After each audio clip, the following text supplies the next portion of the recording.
যদি দেখা যায় কেউ পাগলামি করতেছে, দুষ্টুমি করতেছে, কাপড় চুপড় ছিঁড়ে ফেলছে, থালা বাটি ভেঙে ফেলছে, জিনে ধরা রোগীর মতো,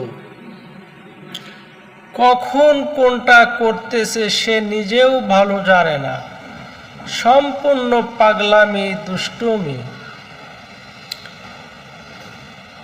অথবা জিনে ধরেছে, না হয় ভূতে ধরেছে, না হয় পরীতে ধরেছে, বিভিন্ন প্রকার ডিস্টার্ব করতেছে, ক্ষতি করতেছে। আগে পরে কখনো এরকম করে নাই, হঠাৎ করে পাগলামি করতেছে, হাসতেছে, আবার কাঁদতেছে, আবার ঘুম মারি বসে থাকতেছে, আবার ঘাড় বেঁকা করে বসে থাকে, আবার বলে যে আমার বুকে ব্যথা, আমার কপালে ব্যথা, আমার গলায় চাপ দিতেছে, আমার বুকে চাপ দিতেছে, আমার মাথায় চাপ দিতেছে। অর্থাৎ বুকে ব্যথা, গলায় ব্যথা, মাথায় ব্যথা, এরকম ধরনের যদি পাগলামি করে তাহলে এরকম করণীয় কি? যে জিনের দ্বারাই হোক, ভূতের দ্বারাই হোক, পরীর দ্বারাই হোক, আর দুষ্টুমি হোক, পাগলামি হোক, যে ধরনেরই হোক না কেন,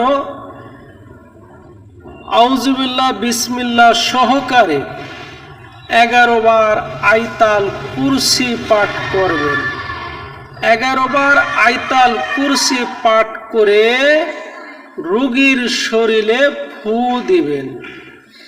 আবার 11 বার আয়াতুল কুরসি পড়ে 1 গ্লাস পানিতে ফু দিয়ে ওই পানি খাওয়াই দিবেন আর চোখ মুখে ছিটাই দিবেন।